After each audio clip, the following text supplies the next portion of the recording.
Polling అనుకున్నాం, polling శాతం అనుకున్నాం, ఎవరికి ఛాన్స్ ఉన్నదనుకున్నాం, ఏ ఏ ప్రాంతాల్లో గెలిచే అవకాశం ఉందనుకున్నాం. కానీ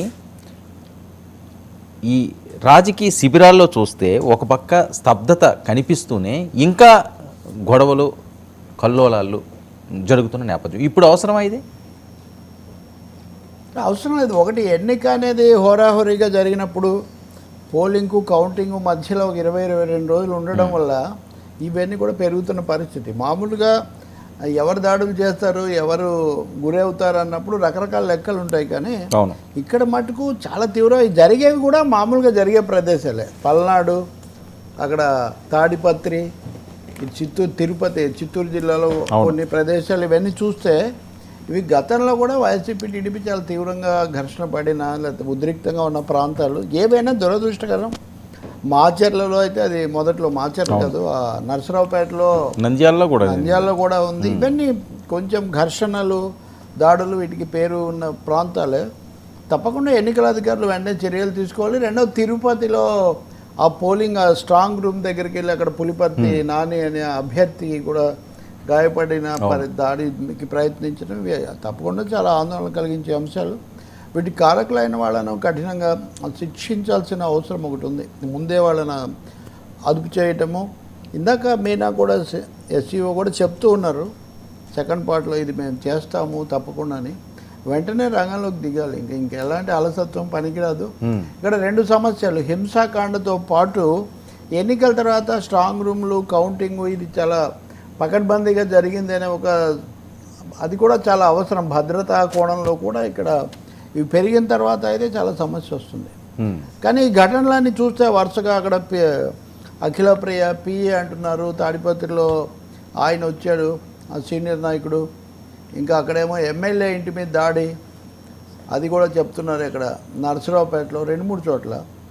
అసలు మొట్టమొదటి నుంచి ఉదయం నుంచి ఏమో ఆ రెంటాల్లో జరిగిన ఘటన గురించి అది జరుగుతూనే ఉంది. అది కూడా ఇంకా మాచర్ల అక్కడ.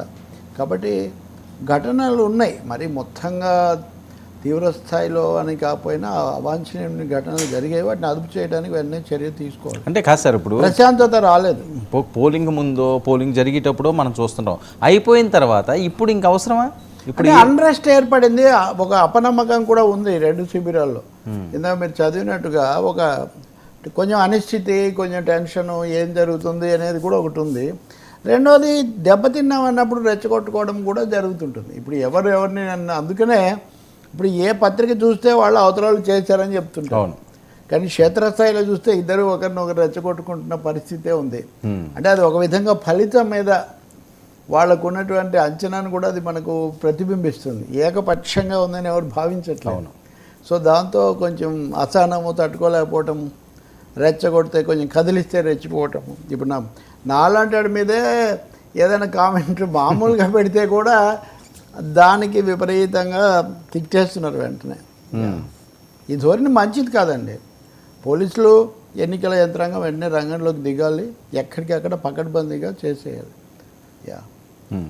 సార్, ఏంటి లండన్కి సీఎం జగన్మోహన్ రెడ్డి గారు ఆయన పారిపోతున్నారు, 1000 కోట్లతో పారిపోతున్నారు అని చెప్పి విపరీతమైన ట్రోల్స్, భయపడిపోతున్నారు, ఓటమి ఒప్పుకున్నారని. అసలు ఇవన్నీ అవసరమా?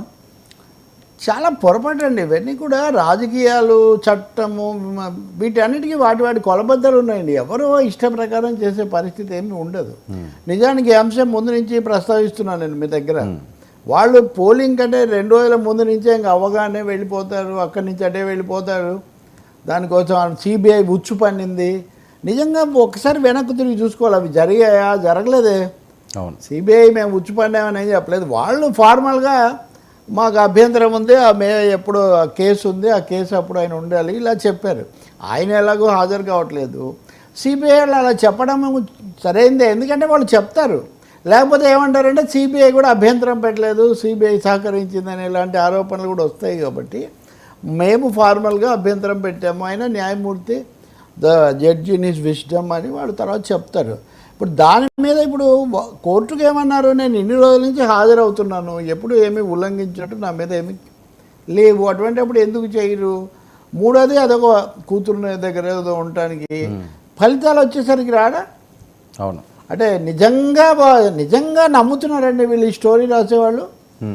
ఒకవేళ జగన్కు అంచనా లేదు, తమ దెబ్బతింటామని ఉంది అనుకుందాం.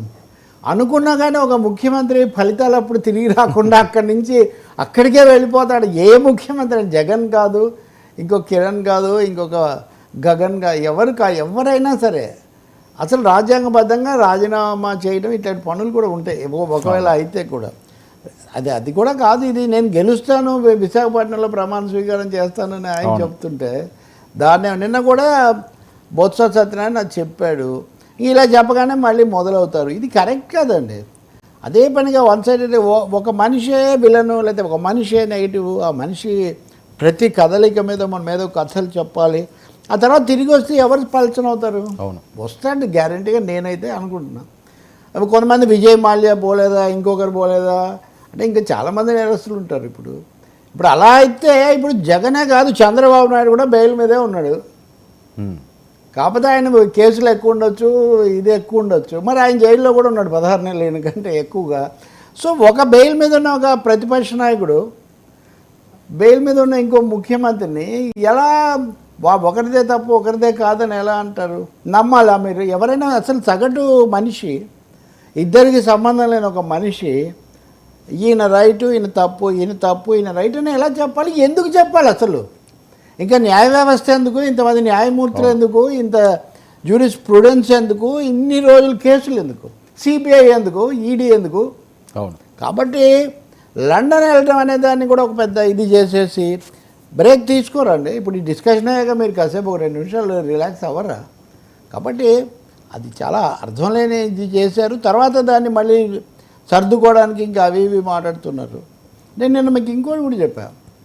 నిజానికి రెండింటికి సంబంధం లేదు. పినరాయి విజయన్ కమ్యూనిస్టు, ఈయన వేరే, ఆయన సీనియర్ కూడా. ఎందుకంటే రెండోసారి ఎన్నికైన ముఖ్యమంత్రి. ఇంతవరకు కేరళలో 40 ఏళ్లలో 50 ఏళ్లలో రెండోసారి ఎవరు వరుసగా ఎన్నికవ్వాల. ఆయన ఎన్నికలు ముందే అయిపోయినాయి, సెకండ్ ఫేజ్లో. ఆయన యునైటెడ్ అరబ్ ఎమిరేట్స్కి వెళ్ళాడండి, యూఏఈకి.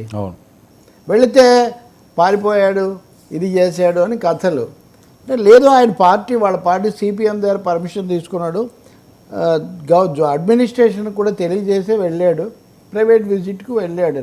ప్రైవేట్ విజిట్ ఎందుకు, ఏముంది, ఎవరిని కలుసుకుంటారు అంటే ఇంకా దీనికి ఏమీ మనుషులు లేదనమాట. ఒక ముఖ్యమంత్రి ఒక 70 ఏళ్ల పైన ఉన్నటువంటి ఒక మనిషి ఒక తీవ్రమైన ప్రచారం చేసి ఇది అవుతారు కదా.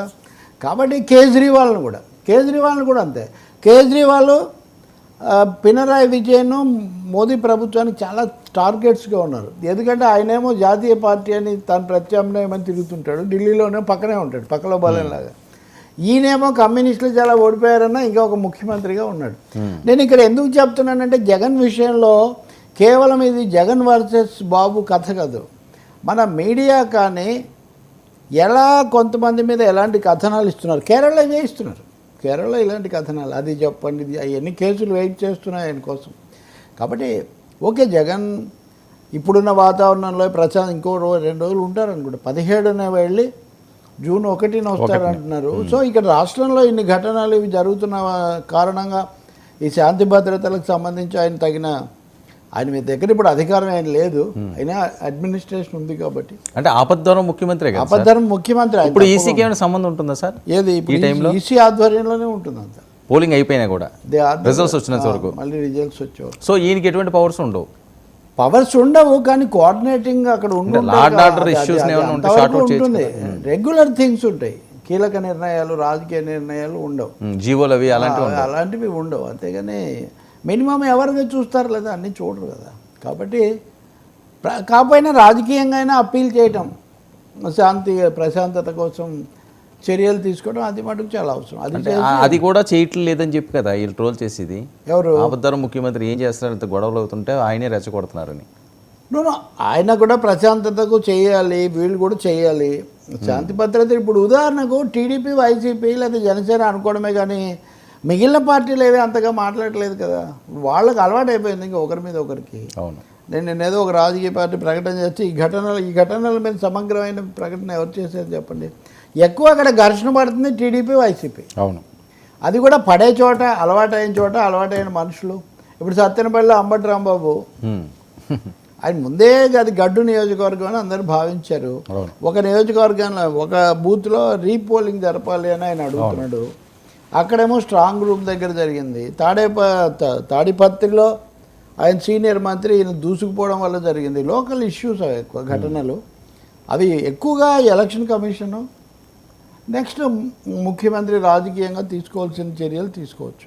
ఓకే సార్, రాజకీయ శిబిరాల్లో స్తబ్దత ఏంటంటారు? టెన్షన్, ఎవరి టెన్షన్ వాళ్ళకు ఉందా?